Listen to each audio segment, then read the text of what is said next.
Okay, so today we'll start the discussion of the location of electrons in an atom. So this will be for day 1. So your week 1 will cover 4 days of discussion. Merong 4 topics to be discussed.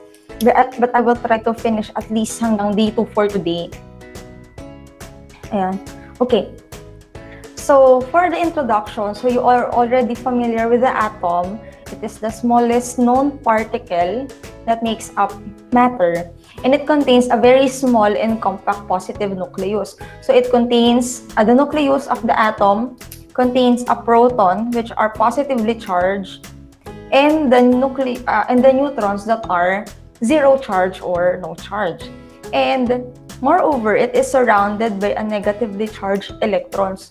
So these are electrons, these tiny particles here are the electrons. So they are negatively charged. And this model of the atom was proposed by Niels Bohr.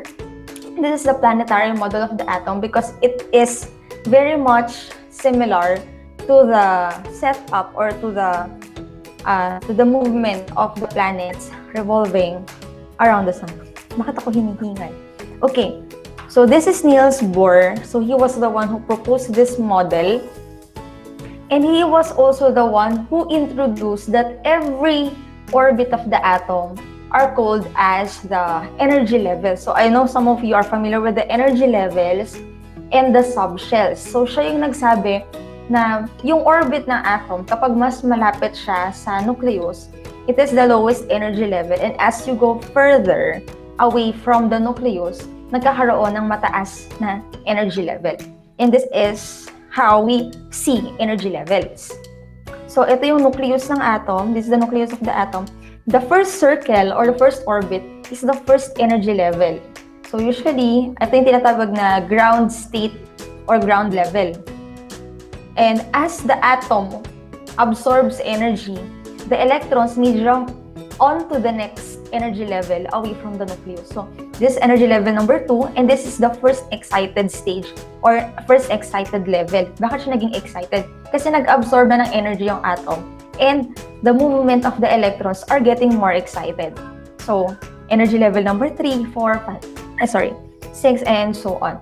Pero as the atom emits energy or it releases energy, yung electrons naman, they will jump into the next energy level near the nucleus. So, nag-absorb ng energy, palabas siya or away from the nucleus. Pag nag-release siya ng energy, pabalik siya doon sa nucleus. So, that is how we demonstrate the movement of the electrons in terms of the energy levels. So, each orbit has a certain energy level or shells. So, yun yung sinabi ko kanina. And every energy level has a specific number of subshells. So, paano natin malalaman kung ilan yung number ng subshells sa bawat energy level? So, every energy level has a different number of subshells. So, for energy level 1, meron siyang 1 subshell. For energy level number 2, meron siyang 2 subshell. So, kung ano yung number ng energy level niya, yun yung number ng subshells niya. So, how do we identify the location of the atoms? There are 3 ways for us to identify the location of the atoms. First is the Heisenberg's uncertainty principle. The next one is the AFBO Principle. And the last one is the Electron Configuration. Let's discuss first the first one. Okay. Heisenberg's uncertainty principle states that there is no way to determine both the exact location and momentum of tiny particles at the same time. So, hindi natin malolocate o hindi natin malalaman yung location yung exact location ng, let's say, an electron, pati yung momentum niya dun sa specific time na yon. So, it's either the location lang or the momentum lang of the particle. This is the planetary model of the atom as proposed by Niels Bohr.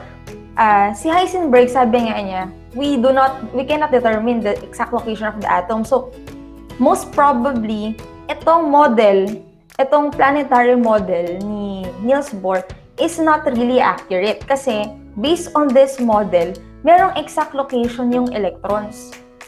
So it is in this part, nandyan may electron dyan, and on to the next part, meron din daw another electron, which is not what to call this? Which does not satisfy yung sinabi ni Heisenberg na hindi mo pwedeng malocate yung exact location ng atom. At that point, he proposed another model of the atom, and that is the model that the scientific community is accepting right now. This is what we call the electron cloud model of the atom, or the charge model of the atom. So as you can see, nandito pa rin si nucleus, si positively charged nucleus sa center ng atom. However, yung mga electrons are scattered around the nucleus. Hindi siya katulad ng planetary model na, ay, ito, yung orbit na to, may electron dito. On the next orbit, meron ding electron. But instead, nakakalat sila like a cloud. Kaya siya tinawag na electron cloud model. So, yun yung proposal or yun yung idea ni Heisenberg, which satisfies his idea na you cannot locate the exact position of the particle and at the same time, yung kanyang momentum.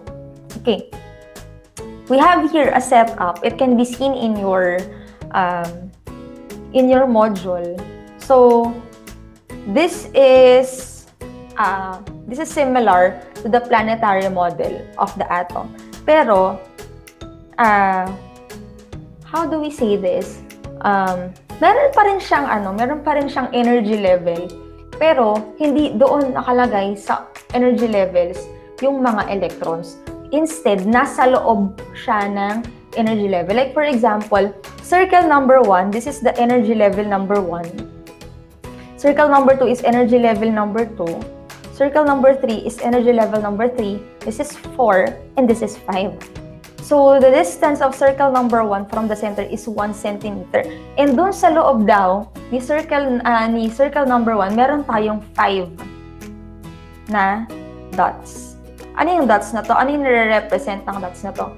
This dots represents the number of electrons inside that circle or inside that energy level. Okay? So, ito naman si number 2, meron siyang 44 na dots daw. Okay. 44 na yan. Tapos, ito naman, si energy level number 3, meron siyang 32 na dots. Damihan natin. Kunyari. Tapos, si energy level number 4, meron siyang 10. Tapos, ito, sa number 5, meron lang siyang 9. So, what have you noticed? Dito sa model na to ni Heisenberg, we can observe na yung mga electrons are somehow concentrated in the middle part nung kanyang dun sa model. Just like this diagram. So as you can see, medyo concentrated dito sa part na to kesa dun sa outer part and sa inner part. So, yun lang yung pinapakita ng electron cloud model. Medyo. The next one will be the AFBO Principle. So, the AFBO Principle means to build up or building up. So, it describes a hypothetical process in which the electrons are added one at a time to the lowest energy orbitals available until all the electrons of the atom have been distributed. So, kailangan daw, sabi sa AFBO Principle, yung electrons ng atom, kailangan muna daw mapuno yung mga nasa lowest energy orbitals na pwede niyang punuin. Basta hindi pwedeng magkulang yung nasa loob na orbital kaysa dun sa nasa last part na orbital. I will show you later on paano ba natin isa-satisfy si AFBO Principle. Okay. So, the maximum number of electrons for each sublevel. So, for sublevel S, there is one orbital and the maximum number of electrons are 2 lang. So, kaya lang ni S sublevel is 2 electron. Kaya ba ng S sublevel yung isang electron? Kaya niya yung isang electron lang. Kaya niya lang din ng 0 number of electrons. Basta the maximum number of electrons should be 2 for the S sublevel. Orbitals can be drawn as boxes. So, pwede tayong mag-drawing ng box dito. So, itong box na to, kaya niya ng 2 electrons. I just draw orbitals para may idea na kayo mamay. For the sublevel P naman, we have 3 boxes. 1, 2, 3. At ang kaya ng sublevel P are 6 electrons. So, it can be less than 6, it can be 0, but not more than 6. For D, we have 5 orbitals and it can carry 10 electrons.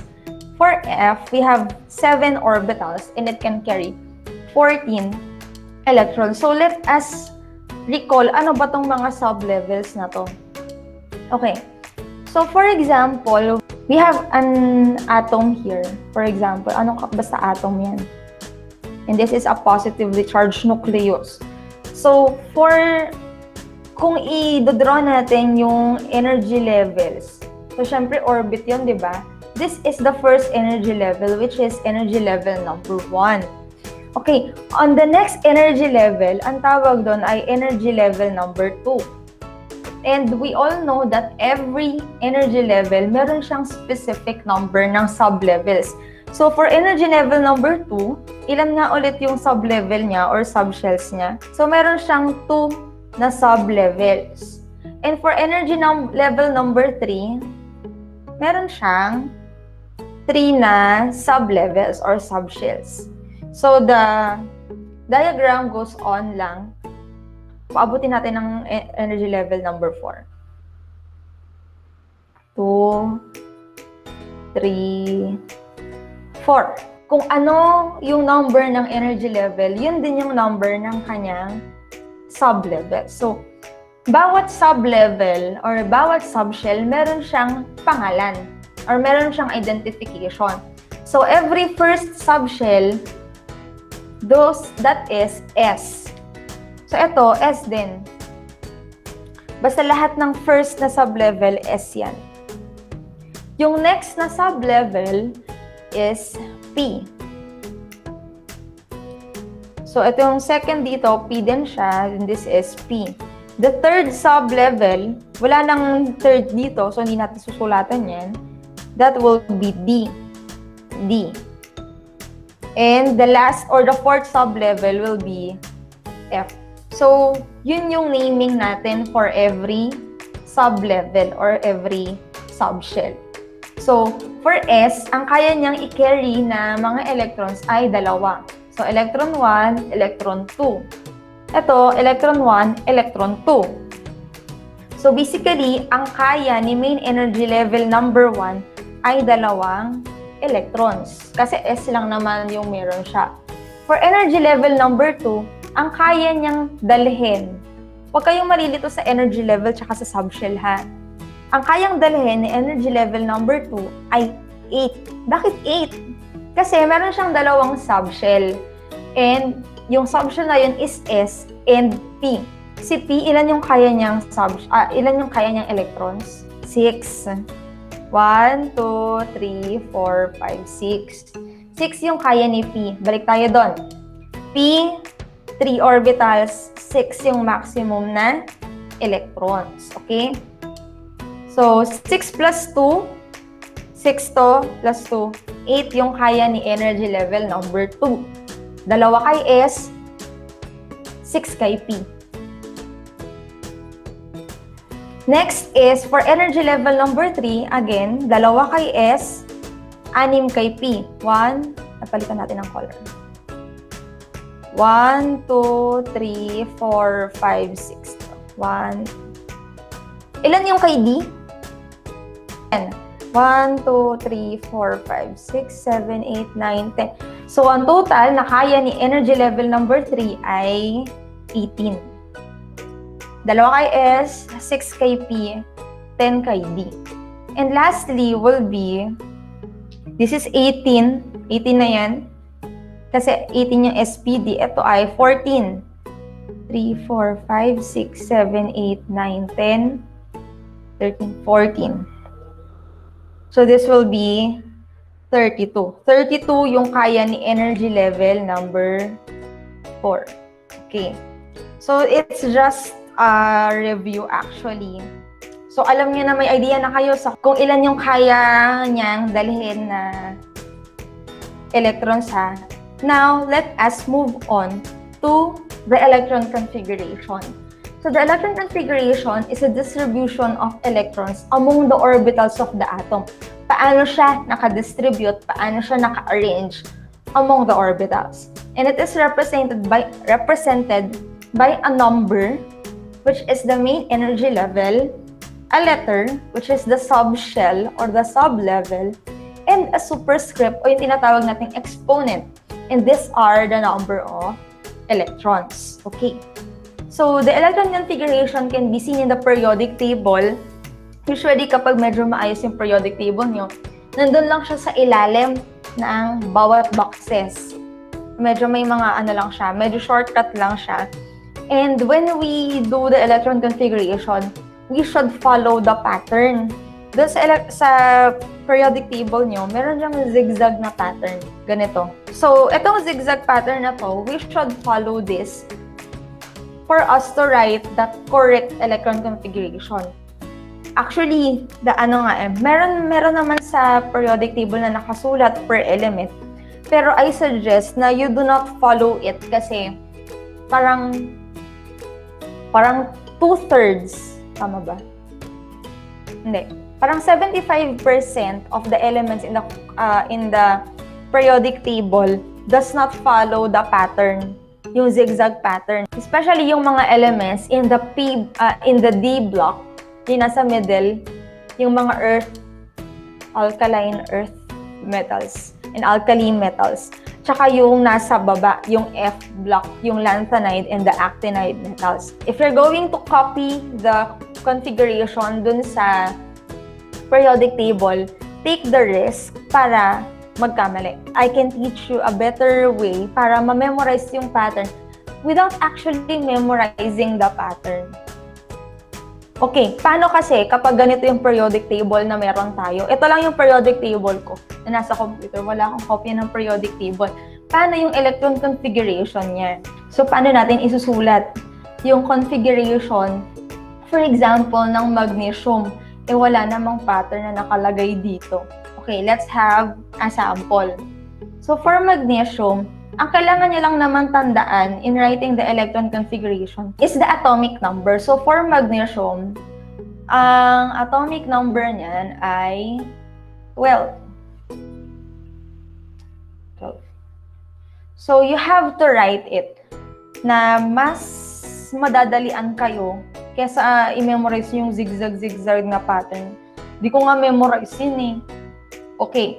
So, again, sabi ng AFBO Principle, you have to fill in the lowest energy level possible. Pero when we try to write the electron configuration, you have to write it properly. Kumbaga kasi, si electron configuration, ito yung address ng bawat element sa periodic table. Saka ko sasabihin kung bakit siya naging address. So, for magnesium, this is 1s2, 2s2, 2p6, 3s2. Bakit ganito? Remember, the superscripts or the exponents na nandun sa electron configuration, it represents the number of electrons. And we all know na yung the number of electrons and the number of protons are always equal kapag yung atom is neutral. So, if we're going to add this, 2 plus 2, we have 4 plus 6, we have 10, plus 2, we have 12. So, ito yung total number ng electrons. Paano naman to? Pwede kong gawin niya na ito-total ko siya ng 12, pero hindi ganito yung arrangement. So, I prepared a mnemonics. When I say mnemonics, it's actually memorizing. That is, si Sally pumasok sa pinto. Ba't ko sinusulat to ng buo? Okay, si Daddy pumasok sa door. Paano si Francis Daddy? Paano si Francis Daddy? Paano? So if you're going to look in your periodic table, sunod-sunod na siya. Hindi niyo na kailangang i-memorize yung mismong zigzag na pattern kasi mababalo. Hindi ko nga memorize. Okay, so ito na yung gagamitin natin in writing the electron configuration. Ulitin ko lang. Okay, so for example, kahit yung medyo mataas na number ng yung mataas na atomic number, for example, ito, arsenic, 33. Kaya niyo na siyang isulat without memorizing the pattern. For example, ayan, arsenic, 33.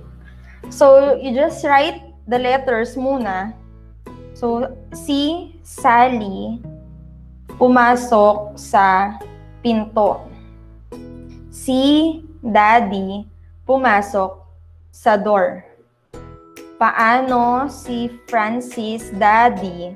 Paano si Francis Daddy? Paano? So, you just write the whole pattern. Actually, kahit hindi nga buo. Then, you just write the main energy level. So, lahat ng S, sunod-sunod lang yan. So, 1, 2, 3, 4, 5, 6, 7. Then, yung P, we write 2. Bakit 2? Kasi wala namang second energy level yung 1. And it will always start with 2. So, yung 2P, this is 3. Yung next na P ay 4. This is 5, 6, 7. Tapos, yung D na to, 3 na siya. Kasi sa 3 lang naman merong D. 4. This is 5, 6. This is 4 and this is 5. The next thing that we should do is to fill in naman the number of electrons. Si arsenic ay may 33 electrons. Bali pa spelling. So, 33 electrons. So, this is, ilan yung pwede kay S? 2. Tama?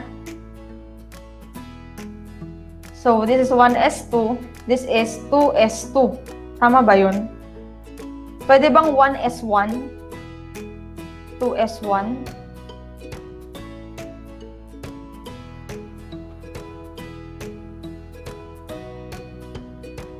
Pwede, pero mali.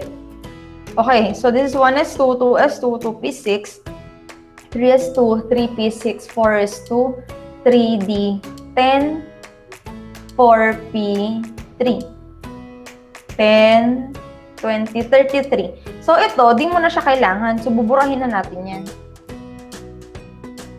Paano baburahin to? Wala, di na natin kailangan yan.